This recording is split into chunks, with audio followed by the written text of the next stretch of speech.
ಆದ್ರೆ ತಾಲೂಕಿನಲ್ಲಿ ಇವತ್ತು ಆಯೋಜನೆಯನ್ನ ಮಾಡಿದ್ದೇವೆ. ಜನಗಳ ಸಮಸ್ಯೆ ನಾನಾ ಸಮಸ್ಯೆ ಇರುತ್ತೆ. ಕನಿಷ್ಠ ಇಂಥ ವೇದಿಕೆಯಲ್ಲಿ ನಾವು ಜನಗಳನ್ನ ನೇರವಾಗಿ ಭೇಟಿಯಾದಾಗ ಅವರ ಸಮಸ್ಯೆಗಳು ಏನು ಅನ್ನೋದಾದ್ರೂ ನಮ್ಮ ಗಮನಕ್ಕೆ ಬರುತ್ತೆ. ಕೆಲವು ಸಮಸ್ಯೆಗೆ ಇಲ್ಲೇ ಸೂಚನೆ ಕೊಟ್ಟು ಪರಿಹಾರ ಕೊಡಬಹುದು. ಇನ್ನ ಕೆಲವು ಸಮಸ್ಯೆ ಕನಿಷ್ಠ ನಮಗೆ ಸರಿಯಾಗಿ ಅರ್ಥ ಆದ್ರೆ ಅದನ್ನ ನಾವು ತದನಂತರದ ದಿನಗಳಲ್ಲಿ ಆಡಳಿತ ವ್ಯವಸ್ಥೆಯನ್ನ ಸರಿಯಾಗಿ ಬಲಪಡಿಸಿ ಅದರ ಮುಖಾಂತರ ಬೇರೆ ಸಮಸ್ಯೆಗಳಿಗೆ ಪರಿಹಾರ ಕೊಡಬಹುದು.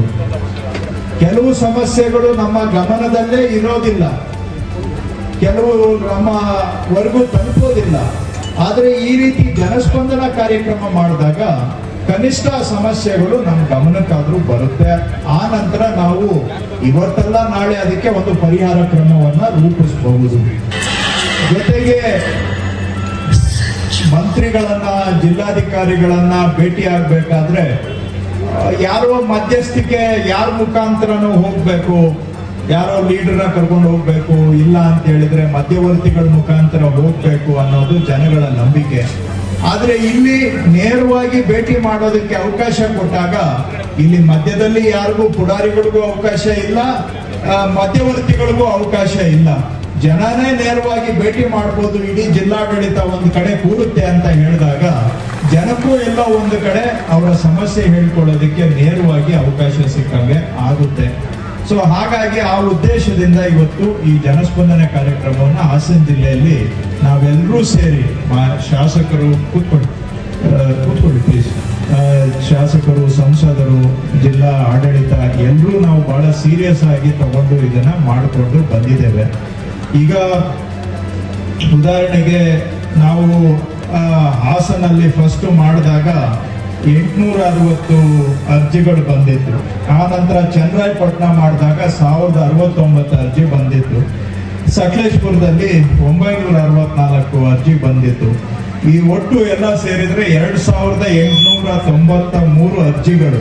ಜನ ಜಾಸ್ತಿ, ಯಾಕಂದ್ರೆ ಒಂದು ಅರ್ಜಿಗೆ 2, 3, 5 ಜನ ಬರ್ತಾರೆ. ಜನ ಹೆಚ್ಚಿಗೆ ಬಂದಿದ್ದಾರೆ, ಸಾವಿರಾರು ಜನ ಬಂದಿದ್ದಾರೆ. ಆದ್ರೆ ಅರ್ಜಿಗಳು ಇಷ್ಟು 2893. ಇದರಲ್ಲಿ ಒಂದು 56 ಅರ್ಜಿ ಇನ್ನು ಬಾಕಿ ಇದೆ. ಬಿಟ್ರೆ 2837 ಅರ್ಜಿಯನ್ನ ಇಲ್ಲಿವರೆಗೆ ಬಂದಿದ್ರ ಪೈಕಿ ನಾವು ವಿಲೆ ಮಾಡಿದ್ದೇವೆ.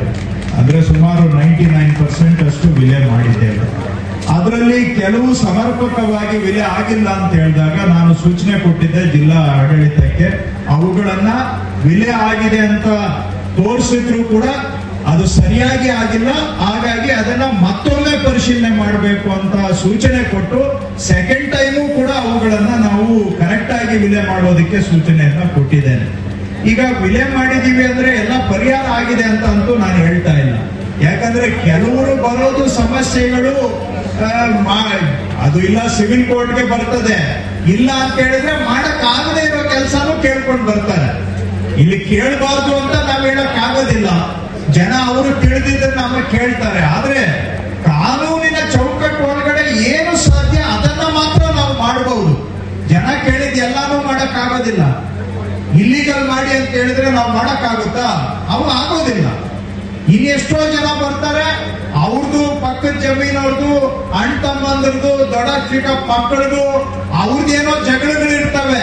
ಅದಕ್ಕೊಂದಿನ ಅರ್ಜಿ ಒಂದು ಹಿಡ್ಕೊಂಡು ಬಂದು ಅವ್ನ ಹಂಗ್ ಮಾಡವ್ನೆ, ಇವ್ನ ಹಿಂಗ್ ಮಾಡವ್ನೆ ಅಂತ ಅದನ್ನ ತಗೊಂಡ್ ಬಂದು ಜಾಸ್ತಿ ಅಂತ ಅರ್ಜಿಗಳು ಕೂಡ ಬರ್ತವೆ. ಅವ್ರವ್ರದ್ದು ಏನೋ ಸಂಸಾರದ ಸಮಸ್ಯೆ ಇರ್ತದೆ, ಅಥವಾ ಅಕ್ಕಪಕ್ಕ ಇಲ್ಲೂ ಇರ್ಬೋದು. ಈಗ ಬಂದಿರೋರ ಪೈಕಿ ಅಂತ ಅವರು ಪಕ್ಕದ ಮನೆಯವ್ರ ಮೇಲೆ ಕಂಪ್ಲೇಂಟ್ ಮಾಡಕ್ಕೆ, ಪಕ್ಕದ ಜಮೀನವ್ರ ಮೇಲೆ ಕಂಪ್ಲೇಂಟ್ ಮಾಡಕ್ಕೆ, ಅವ್ರು ಒತ್ತುವರಿ ಮಾಡೋರು, ನಾನು ಒತ್ತುವರಿ ಮಾಡಕ್ ಹೋದಾಗ ನನ್ಗೆ ಬಿಡ್ಲಿಲ್ಲ ಅಂತ ಹೇಳಿ ಇವಾಗ ಅವ್ರು ಒತ್ತುವರಿ ನೆತ್ಕೊಂಡು ಬರೋದು, ಇವೆಲ್ಲ ಇರ್ತವೆ. ಆದ್ರೆ ನಾವು ಅದನ್ನ ಕೆಲವನ್ನ ನೀವು ತಗೊಂಡ್ ಬರ್ಬೇಡಿ ಅಂತದೆಲ್ಲ ಅಂತ ಹೇಳಕ್ ಆಗೋದಿಲ್ಲ. ಒಟ್ಟು ನಾನು ಏನ್ ಹೇಳ್ತಾ ಇದ್ದೀನಿ ಅಂದ್ರೆ ಕಾನೂನಿನ ಚೌಕಟ್ಟು ಒಳಗಡೆ ಯಾವುದು ಸಾಲ್ವ್ ಮಾಡಕ್ಕೆ ಸಾಧ್ಯ ಅಂತವುಗಳನ್ನಂತೂ ಬಹಳ ನಾವು ಪ್ರಾಮಾಣಿಕವಾಗಿ ಪರಿಹಾರ ಮಾಡುವಂತ ಪ್ರಯತ್ನವನ್ನ ಮಾಡ್ತಾ ಇದ್ದೇವೆ.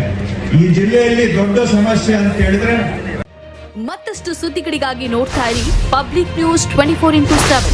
ಇದು ಸತ್ಯದ ಧ್ವನಿ.